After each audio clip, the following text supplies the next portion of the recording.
Greetings, curious ones. Do not shift in your seats so nervously. You wanted a glimpse of truth, did you not? You came here thirsty for revelation, and now the cup is brimming. Let us see if you dare drink from it.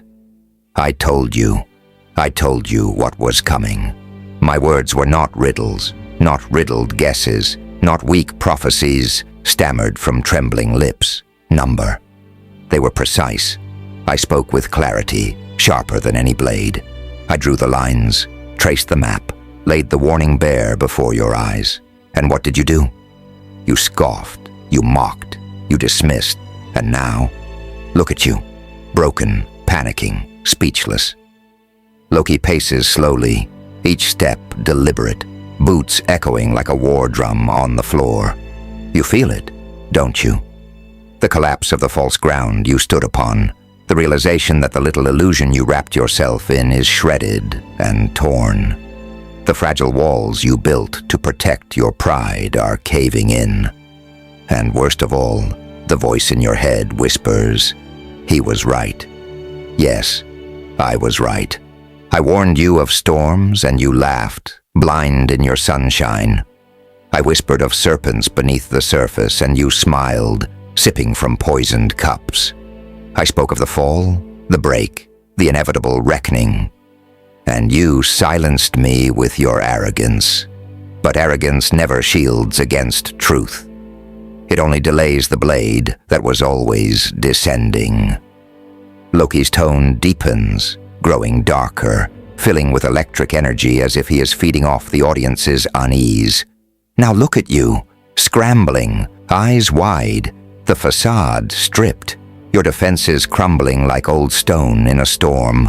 The panic you feel is not the chaos I bring. It is the truth you denied finally sinking its claws into your chest. And what a beautiful sight it is, to watch the mighty choke on their pride, to see the certain stutter when certainty collapses, to hear silence where once there was smug laughter, speechless, utterly speechless. Tell me, how does it feel? To have every word you hurled against me boomerang back into your skull. To realize every sneer, every doubt, every smirk is now rotting, useless, crumbled dust. You called me delusional. You called me dramatic. You called me mad. And yet here you are, staring at the ruins of the world you swore was unshakable. Who then is mad? He pauses, lifting his chin, letting silence coil around his words like a noose tightening. Understand this. I did not come to beg for belief. I did not plead to be heard. I spoke because truth does not care if you are ready. Truth does not bow to your comfort. Truth arrives like a storm, uninvited, inevitable, unstoppable. And when I carried it, you spat at me. Now that the storm is here, you tremble and look to me with wide eyes, as if I will save you. No. No, you do not deserve salvation. You deserve revelation. You deserve to sit in the ruin of your denial and taste its bitterness. You deserve to choke on the silence of your own tongue, now too dry, too cracked, too broken to form an argument against me. And I deserve this moment. The moment when the seer becomes the sovereign, when the mocked becomes the master, when the so-called fool becomes the only voice left speaking. His voice softens, but the softness is venom, delivered slow, deadly, lingering. You are broken, yes, but in that brokenness there is a gift, for in the ashes of your arrogance something new may rise. And though you panic, though you stagger and scramble in the dark, know this: destruction is only half of the cycle. The other half is rebirth. But not the rebirth you fantasized of, not the neat, pretty future you scribbled on your walls of denial. No. This rebirth will be forged in shadow, in scar, in the raw knowledge that you were wrong and I was right. It will be darker, harder, sharper. And perhaps, just perhaps, you will finally see. You will see the worth of the outcast who warned you.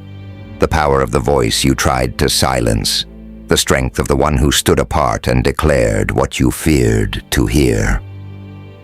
Now Loki's tone rises again, crescendos with fire, like thunder ripping open the sky. So tremble, let your hearts pound, let the sweat drip down your trembling fingers, let the panic twist your gut. For this is not your undoing, it is your unmasking. This is not your death, it is your reckoning. I told you exactly what was coming, and now it has arrived, and you stand, broken, panicking, speechless. But I stand triumphant. I stand inevitable. I stand eternal. Loki spreads his arms wide, eyes blazing with fury and triumph, his final words ripping through the air like a blade through flesh. Remember this silence. Remember this collapse. Remember this reckoning. For it was I who warned you. It was I who spoke. It was I who endured your mockery, and it is I who remains.